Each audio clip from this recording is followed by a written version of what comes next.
Our skin is the mirror of our soul. Our skin is our largest sensory organ. Our skin needs a healthy microbiome balance.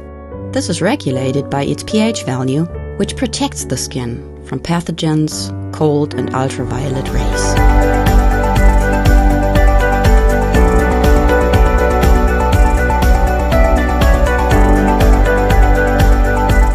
Salmabad protects your skin.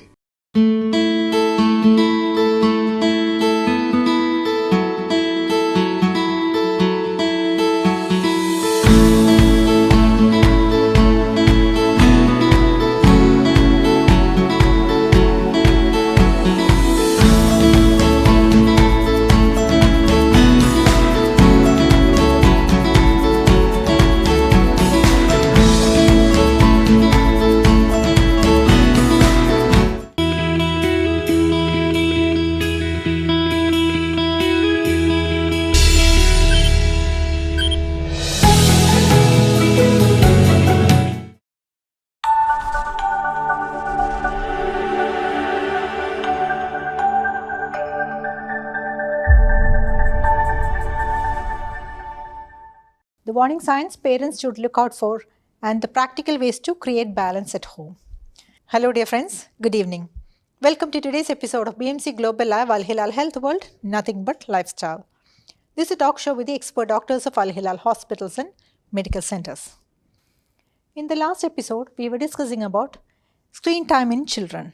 In today's episode, we will continue the discussion on healthy screen habits, the warning signs parents should look out for, and the practical ways to create balance at home. And Dr SHEJU Thomas, the specialist pediatrician from Al Hilal Hospital, Salmabad branch is with us today. Doctor, welcome to the show. Thank you so very much. I'm very happy to be here on the show. And Doctor, when do parents realize that the screen use has become a problem? What are the signs they should watch out for? I would like to explain that with an example. That see, whatever I'm talking about is not based on just what I have read. It's through experience. It's what we see in our daily lives, what we come across from parents who have children who are having problems with mobile addiction or that sort of problem. So I recently had a family come to me, and the mother was actually upset that her children have become emotionless. This is the word she used, emotionless. Why? Because there's so much of work happening in the house, them raising these many number of children, work happening in one corner, and her children, and they're not very, they're not teenagers even. They're small kids. I mean, 9-year-olds, 10-year-olds. They're not even bothered about what's happening in the house, how much of problems are happening in and around them. Is the work done around the house, the cooking being done, the washing being done, the cleaning being done, everything is being done. And the children just sit there and just watch the mother just go about the entire day through all the work, and the kids don't feel anything. This mother actually told me that they had somebody pass away in their family, one of their grandparents, and the kids have no emotional reaction to that. How did it happen? What happened? They're not even bothered. They're not even bothered about what's happened, So it's a very scary thing to realize that this is the kind of generation we are raising.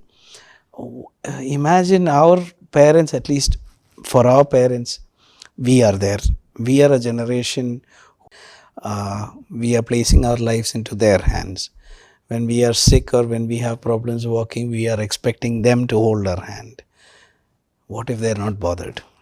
And so that is a point in life where it is very late. We cannot do anything. Now the most, the closest things you're going to see right now is violence, tantrums.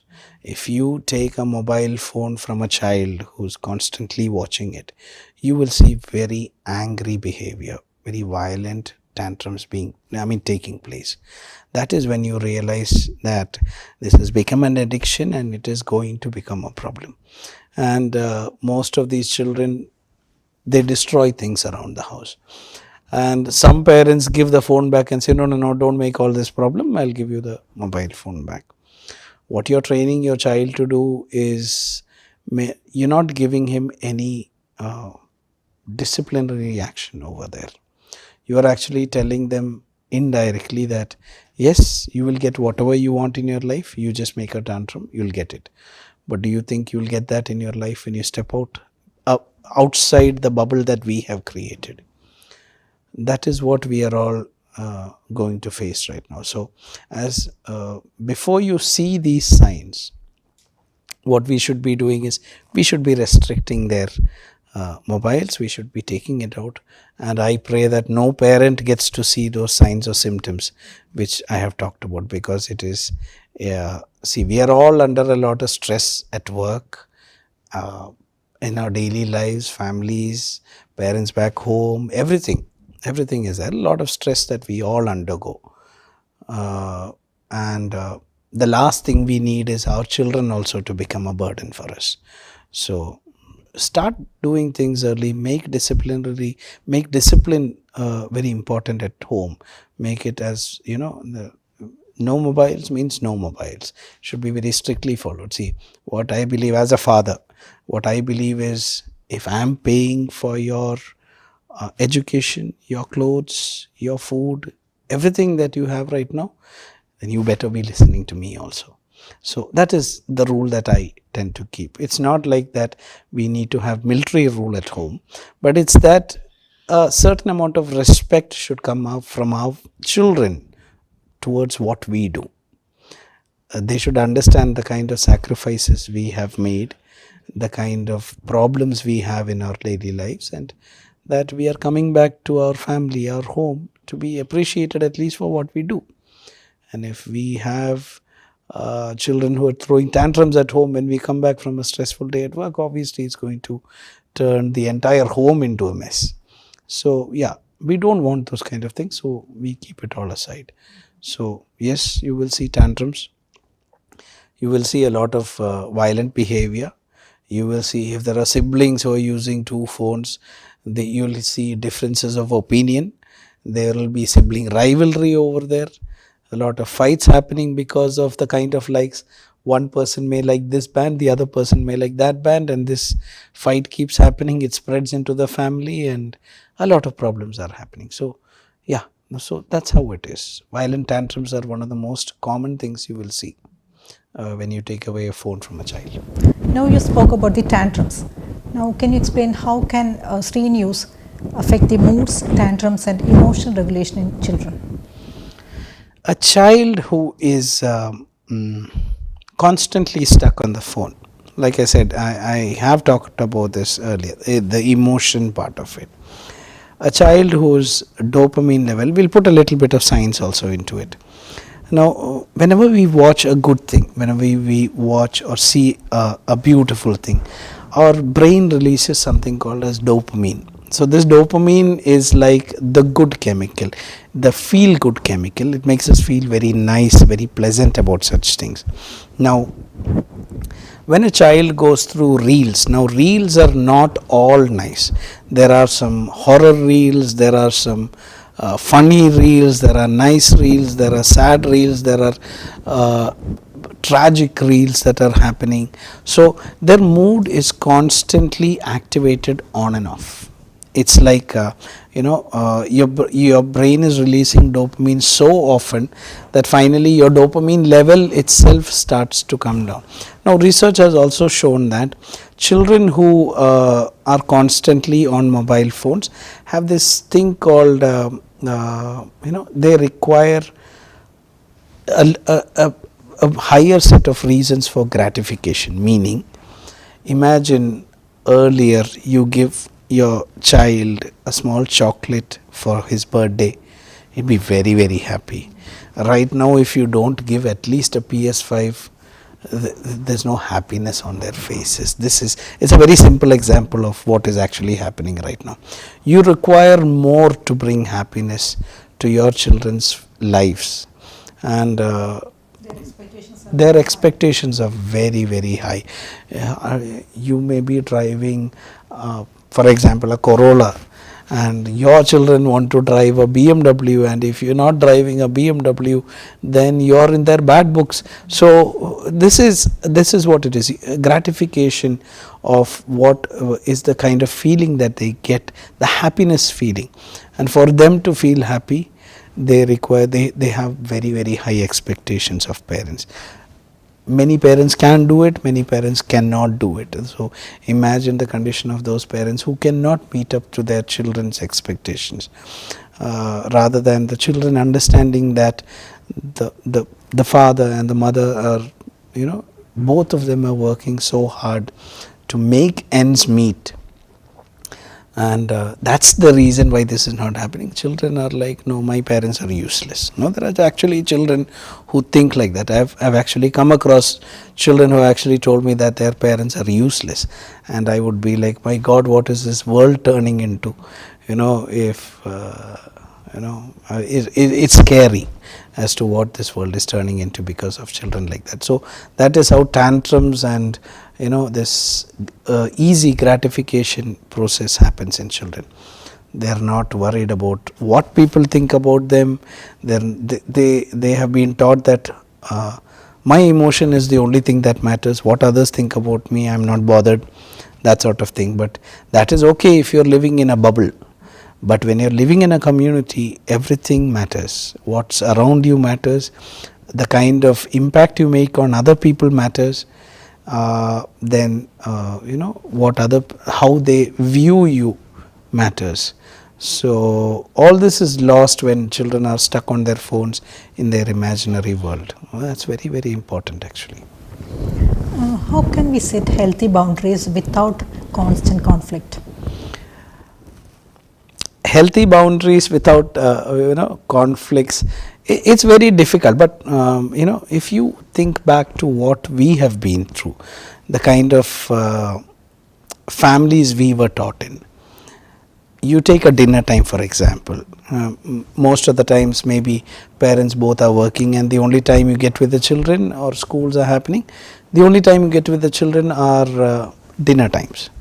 During that time, there is not a single person who would not be talking. Your father is talking, mother is talking, kids are talking, all are talking. Now imagine right now what's happening. Everybody is on the dinner table and everybody has got their mobile phones. This is including the parents. This is not just for the kids. It's including the parents. They are constantly looking throughout the day what has happened in my social media, what is happening online. All this kind of things are going on. So what I would suggest to the parents is, first, be the perfect example for your children. How do you set boundaries? Stop using your mobiles as much as you can when you're at home. You have enough time to use your mobiles when you're at work, when you're traveling, when you're doing all sorts of stuff, you have your mobiles. But at least when you're at home with your children, please keep them aside. So by setting the perfect example for them, they can never question you. You have kids come and ask us, I'm not using the mobile, how come you're using? So why does that make me any less than you? These kind of questions children have started to ask. So it's important that we understand that we have to be role models for them. Keep your mobiles aside. There are some studies have said, put a box and put all the mobiles. Once you reach home, put all the mobiles in the box and just leave it there. Don't touch it. Okay, and especially during family gatherings and all that, please don't use these things. Involve the children in the days, what all happened during the day. How was it at school, how was it at work, these kind of things. So these are, and conflict, how do you avoid conflict? Conflict is by, avoiding conflict is just by, posing as a role model. When you yourself are not doing it, your children are going to see, okay, dad's not doing it, I'll also not do it. Now imagine if the dad is doing it, I can never tell my child to keep his mobile phone aside. So that is how we avoid this kind of thing. And then involving them in everything. Imagine as soon as the dinner's over, on the context of this dinner thing, as soon as the dinner's over, Everybody gets up, walks off, washes their hand, mobile phone. Now, and the mother is left to wash all the dishes. Sometimes not even the father. Now, what children should be doing is, as soon as they finish dinner, everybody go pick up their plates, wash the plates, finish chores around the house, then settle down.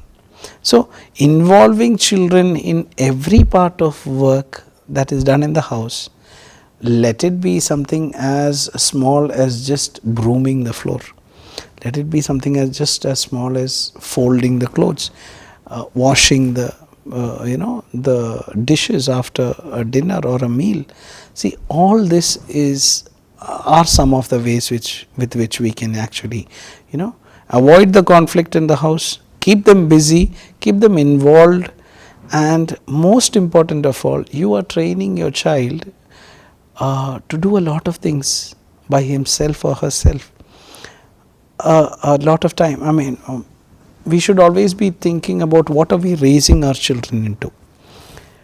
When they are 18, obviously they are going to go to colleges. There is an example I tell all the parents that I meet.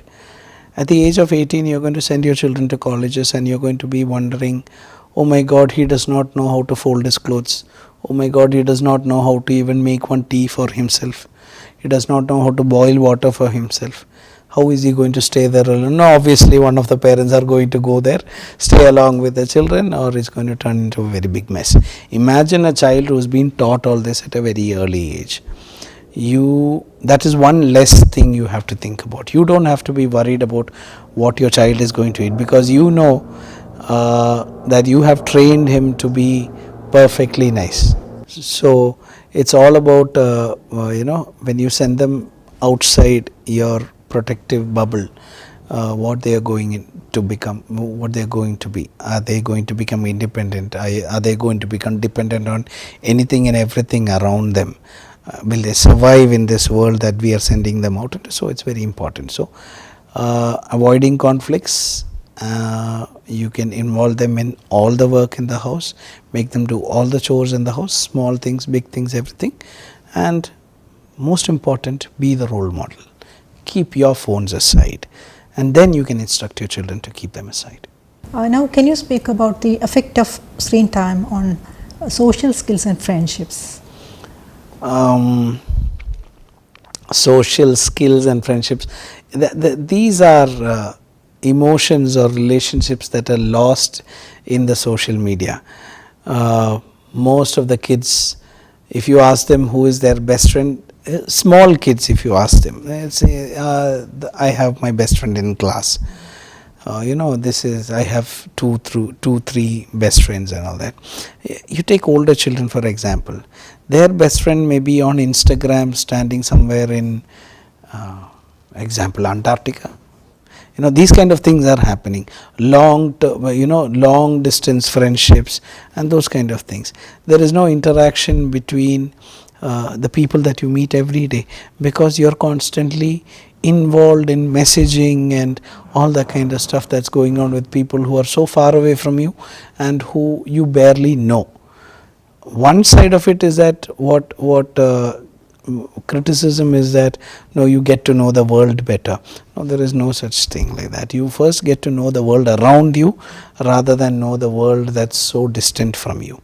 So it's very important that you see the children of your class, to see those around you, you form friendships with them. So screen time is taking a lot of those relationships away, all those the meaningful friendships and relationships that we in our generation. I still have friends who have been in school. I still have them as my friends. I still keep calling them. They are very meaningful things, because we have a lot of time talking about what happened in school, the teachers in school, all the mischief we have done. But I don't think this generation of children are going to have those memories, because their time was mostly involved in media. It's just concentrating there. Likes, dislikes, this, all this is just going to be their topic of discussion. There's not going to be too much of relationships or meaningful relationships that have actually happened for this generation. I believe social media or all this digital time has taken out all these meaningful relationships in life out of our children's lives. And Doctor, how does excessive screen use cause anxiety in children? And sometimes we hear children have low self-esteem. Yeah, now imagine you are seeing a reel of a very beautiful or a very handsome guy or a beautiful lady on, and children, obviously children are beautiful, they have their beauty in their own ways, but they compare themselves to these icons or these models who they see on these screens. The moment they feel like that, they instantly turn to things such as cosmetics to alter their beauty, to enhance their beauty. A lot of these chemical products are dangerous, have been found to be dangerous, that is there. So what you're doing by social media or these kind of reels and these kind of role models on digital media is you are actually lowering their self-esteem. Every child who watches it feels like, I'm not as good looking as that particular person. I don't have so much of money as that particular person. I'm not driving that. I don't have this. I don't have that. So you're actually lowering the self-esteem, the confidence of these children that are actually growing up. That has a very big impact on their lives, their studies, their future, everything. So it's very important for children to keep away from such things. Always have to understand that beauty or your smartness does not come from just face value. It's about the kind of human being you are, and that is something that is not taught over the internet, or that is not portrayed by these people over the internet. So yeah, children should stay away from such things. Understand that their beauty is God given. Every child is distinctive. No two children are the same, and every creation is definitely beautiful, and they can just live with that as long as they don't concentrate much on enhancing themselves. They grow up with it, they live with it, and at one point of time they will understand that their success came because they stayed away from such things. And Doctor, what is your advice to the parents of children with ADHD, autism, and also children with learning disabilities regarding the screen time? Yeah, see, a lot of these kind of disorders were actually there even before the screens came in, but now a lot of diseases mimicking this ADHD and learning disabilities come because of the screens. Okay, now the spectrum of diseases like ADHD, that's what they're called, a spectrum of diseases. Children have learning difficulties, children have problems socializing with. For them, there are some programs which are good. See, there's a lot of healthy digital screens, a lot of negative digital screens. This comes as part of the healthy digital media, where ADHD children are taught to interact. There are a lot of programs with interactive models on screen, where children learn to interact, and slowly they come out of the shell of that that point of uneasiness. They come out of it by slowly first interacting on the media and then practicing it outside. So yeah, there are some good programs and things which are going on media, which help children with ADHD, learning disabilities, come out of their disabilities basically. So those things are good, but as I said, they all are supervised. It's not like you are giving a child with ADHD just a phone to continuously go on. No, that is not going to help. It's all about supervision of such programs, even when you are giving such children. And Doctor, what is the one message you want our viewers to keep in mind after this talk show? See, the year is about to end. We are going to enter into a very new year. A lot of resolutions. We all make a lot of resolutions. Maybe we'll keep it till the end of 2026. But as we enter into this new year, first, this is for the parents. I want every parent to understand that we are raising a set of children so that our life becomes happy when it is about to end. It's not that we want it to become a burden. So there are some decisions which have to be taken strictly right now on our side as well as for the sake of our children. One of them being this important message which I'm trying to put through this show is please restrict yourself, restrict your children to using digital media. Please don't think that these things are going to make them smarter. Of course, there's a little bit of smartness that's going to come, but at the price that they become inhumane, forget to the rest of the world, but to us. We don't want that happening. So put a lot of restrictions on that. Become role models for your children by not using too much, at least in front of them. Use it, but use it with moderation, so that your children know, okay, fine, it's okay, I don't need to use it. My dad has put this rule, or my mom has made this rule, and she's also doing the same thing. So parents, I would like you to start to do all those kind of things. For children, what you should understand is, a few years later, we are all not sure how soon or how long we have, but we are all going to go from this earth. We parents are going to leave. This world is going to be put into your hands, and we don't want to leave this world with a feeling that we have left our children helpless. We have left our children in the hands of the world who can, toss them around. This is not a very nice world as far as we have seen. It's cruel on the outside. So if my children do not know how to handle themselves, do not know how to handle a situation or anything like that, when we are gone, then it's very painful when we are leaving, right? So I want all children to understand that whatever we say, all these pediatricians, all these people are researching so much, trying to find out or the effects of all these screen time on your brain, your future. So understand that we are all saying this and doing these things just to make sure that you have a healthy life in the future. So always be grateful to your parents for everything that they are doing for you, because obviously it is not coming, money is not coming from the trees. Definitely it's all through hard work of every parent, be whoever it is. So children, always understand that these lessons, these talk shows are meant for your good. Listen, at least try to imbibe a little bit of it, maybe not all of it, but at least a little bit of it. Show small changes in your life so that you don't make your parents' lives a lot more hell than it already is. Thank you, Doctor. Absolutely. Thank you for sharing your valuable insights regarding screen time. Absolutely. Thank you once again. Thank you so much for having me. So viewers, from what doctor said now, we know that screen time is not harmful, but a balance is essential. I hope this episode is helpful. For more informative episodes, tune into BMC Global Live Al Hilal Health World every Tuesdays at 8 p.m. Till we meet again next time with a new doctor and a new topic, this is Jasila Mujib signing off. Good night.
Our skin is the mirror of our soul.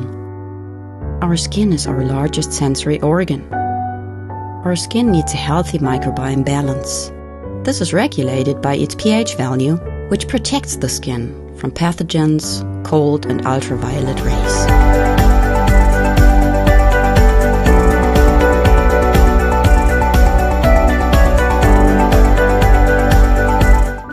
Sebamed protects your skin.